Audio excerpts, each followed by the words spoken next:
For more than 100 years, the Oregon School for the Blind welcomed visually impaired children to this site. A home away from home. The school was a place where children with special needs could learn how to safely interact in their environment with others. How do you stimulate learning to wait your turn in a clinical setting?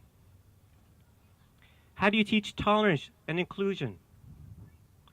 How do you measure the joy on a child's face the first time they can play alongside their sibling? This really is the community's park, and a lot of you have contributed a lot of time and effort in both the design of the park and in how it was presented to the City Council, and we really want to thank you. I think when you come down to this park with your children or your grandchildren or your neighbors, you really can take some pride in how this thing was developed.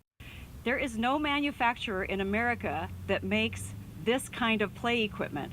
So we had to order the equipment from Denmark. The blind school just had their reunion here, on their annual reunion on August 6th, and they did bless the playground in dedicating it.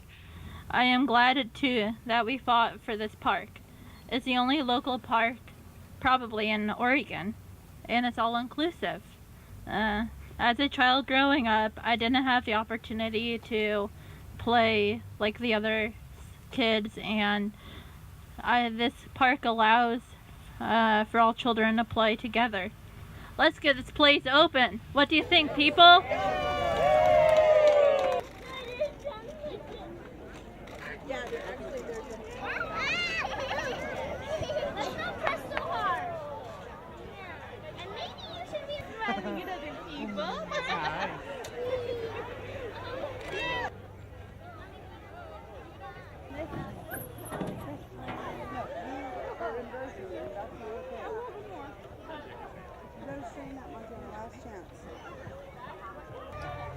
Wanna take a look?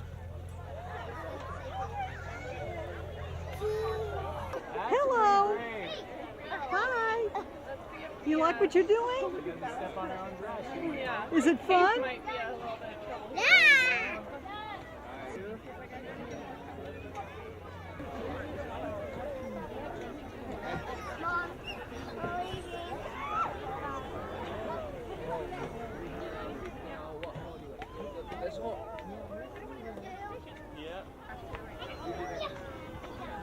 We are just so excited to be out here and watch hundreds of kids play. And you know what's neat about this is it's kids with all abilities, and I think that's the most exciting thing about this playground is kids that are in wheelchairs, kids that might not be able to access playgrounds in our community, but they're here, they're playing, and they're playing with kids of all abilities, and they're playing with the same aged peers that they have, and they're just having a blast.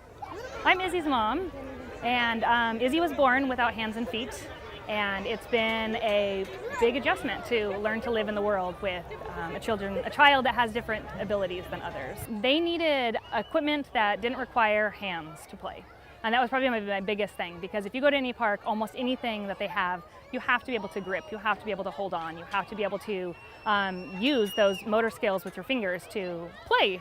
And that just wasn't an option for Izzy, so he missed out on a lot of the opportunities.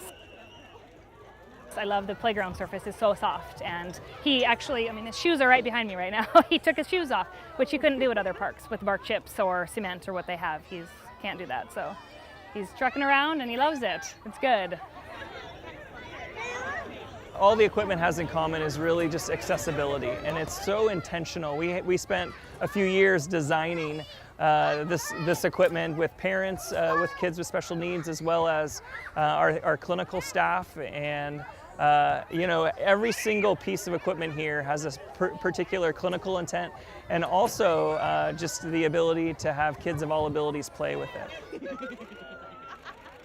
A tandem swing is something that is so unique, and as I talk to parents who've been here tonight, they are asking me, where did you find that, and how exciting it is for kids and parents to swing together. So yes, it's kids and adults of all abilities. One of the things we struggle quite a bit with our patients is them following through with the home exercises that we give, and some of our kids, it's hard to motivate them. They look at therapy sometimes as work, One of the things that can help break down that barrier is a tool like this water feature, because it's so much fun, and if I want that right arm or that left arm to work or both arms to work, I just bring them over to the pump and they see the water, and the next thing you know, it's not like work, it's like play. 1, 2, 3, go! We just love coming here so that Grandma can play with us, Daddy can play with us, our siblings can play all together, we can all ride all of the toys, and it's so much fun for them. All right, here, is it swinging by itself? You're not unbuckled? Oh, one more. There you go. Here. You're done too? Sophia was born premature, so she was born at 26 weeks. At birth, she had a brain bleed, which resulted in hydrocephalus, and with that came developmental delays. As she got older, we learned what those delays were, so we don't ever focus on what she's not doing. We always focus on what she is doing and all that excitement.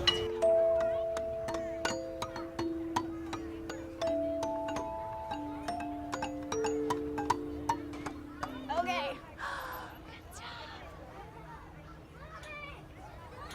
How high do you want to go? Really high?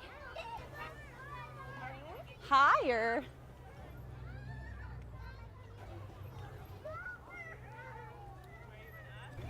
Oh, look, Sophia's doing it! Look how strong you are. Right here?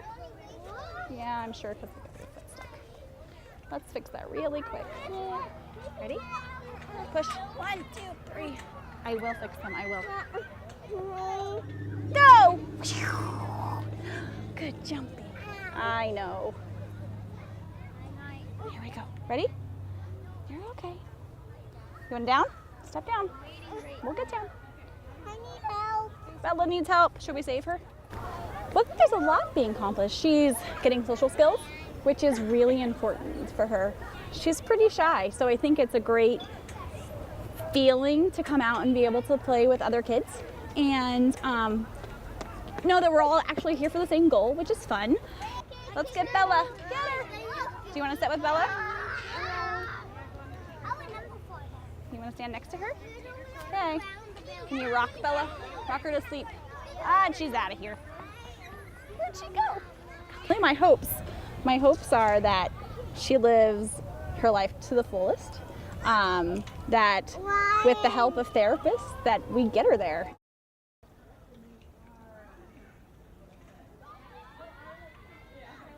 We just finished with kindergarten, and she is in regular mainstream classroom with her sister. She is reading at first grade level. She is working on math problems. She's growing, and gosh, I think she's just expanded everything so much in the past few months.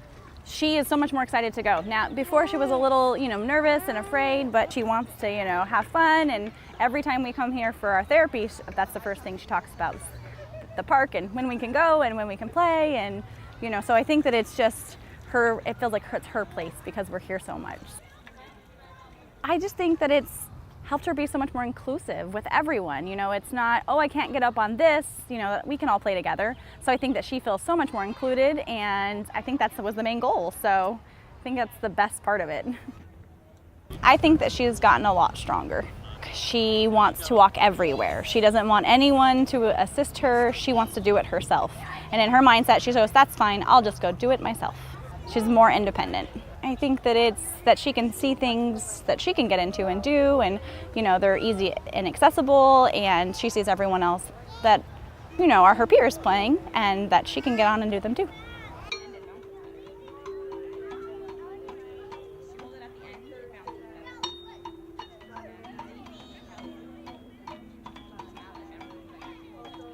At the Outpatient Rehabilitation Center, they see between 50 and 60 pediatric patients every day.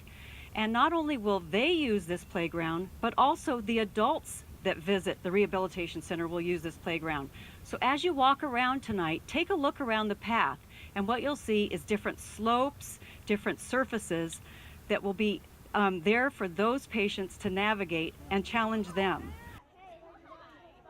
And having the different types of equipment where the person can gradually climb something and be safe while they're climbing.